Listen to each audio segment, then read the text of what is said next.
Did both of you always, as you grew up and matured and started looking at, post-high school, college, a career, did you always have similar career paths, or was there enough of a difference in your interests to lead you in different directions at some point? Well, initially there was. I mean, I went to the U.S. Merchant Marine Academy, and Scott actually took a totally different path for a while, going to the Yeah, I went to the Maryland. University of Maryland for a year and was considering maybe, being a medical doctor, but decided, my other interest was maybe flying airplanes in the Navy. Just kind of changed my mind and changed schools and changed majors and decided, to focus 100% on that. So he's actually a year senior to me in the Navy. I actually remember going to visit him at the University of Maryland, probably towards the end of his first year, and then showing him all the pictures of Navy airplanes and telling him I was going to go ahead and do this. That's not how I remember it. And then he said something like, Yeah, right. "That sounds a lot better than being a doctor." It's not how I remember it. No fistfights on the set. Okay, so for you, Scott, ultimately you wound up with an interest in electrical engineering and ultimately aviation. Mark, what piqued your interest in maritime engineering and transportation? Well, we spent a lot of time on the New Jersey shore. My parents always had a boat from the time we were very little. We'd go out fishing. We'd go down there usually for the summer. Not like the TV Jersey Shore. Yeah. So we'd go down there for the summer and spend a lot of time on the water. Later, when we were teenagers, we were able to stay down there in the summer by ourselves on our parents' boat. Not a big boat like in the 35-foot range, but big enough for the two of us to live on. So I was very interested in, seamanship and maritime-related stuff.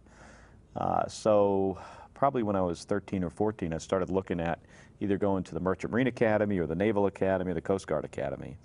But the Merchant Marine Academy really got my interest. And for you, Scott? Well, plus our grandfather was an officer in the U.S. Merchant Marine and a fireboat captain in New York City, so that was, I think, also played a small part in the interest in, having a third mate's license, which I actually still have. I kind of kept it current all these years, and never actually thinking I would sail on the license. But the reason I went to the school that I did was because it was they had Navy ROTC there, and they also it was a regimental type of environment. I thought it'd be better for me, giving more time to focus on schoolwork, and I was obviously right. Which one of you decided to become a pilot first? My recollection, it was me, but because he was a year ahead of me in college, he actually was in the Navy first and flew first, but that's just my recollection. Yeah, I'm not sure. And did that influence you to follow in his footsteps, basically?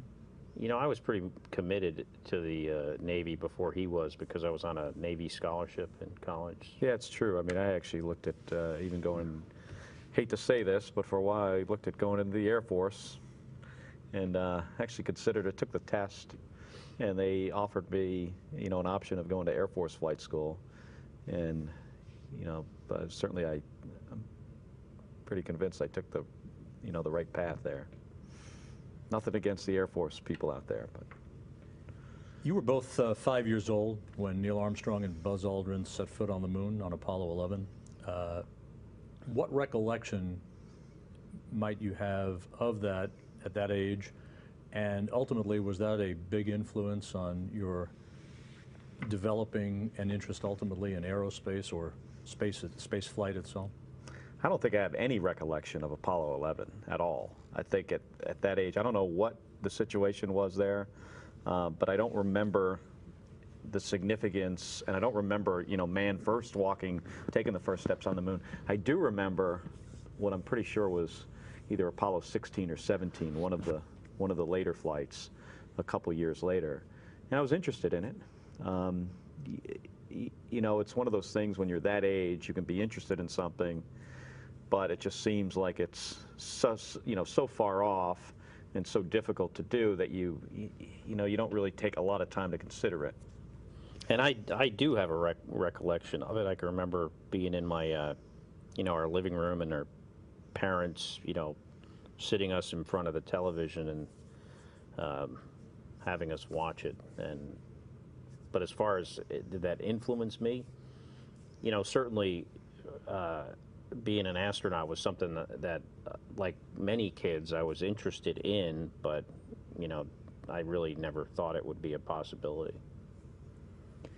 So with that in mind, give us a little background on how you were both selected to join the astronaut corps at the same time, which is unique in of itself, which parallels many other events in your lives together.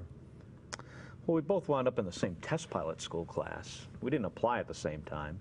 I was in graduate school in Monterey on this combined program, and which includes going to the Naval Test Pilot School, and then Scott applied to Test Pilot School. We actually wound up in the same class. The school didn't even realize it until I think a week before we showed up, and Dick Clark, who now works here at NASA, was looking through the roster. He was the chief flight instructor at the time. And he noticed two guys with the same last name, which, you know, that's kind of common, right? But then he noticed the Social Security numbers, and our Social Security numbers are 3 digits apart. And he was like, okay, well, these guys must be related, or actually, he realized we must be twin brothers. So after test pilot school, I'd say most test pilots apply at some point to the astronaut program, and we both did, and were fortunate enough to be selected to the same class in 1996. So Scott, it took you only 3 years after your selection before you flew in space for the first time as the pilot on STS-103, Hubble Space Telescope Servicing Mission. And Mark, you didn't fly until a couple of years later on your first flight, which went to the International Space Station.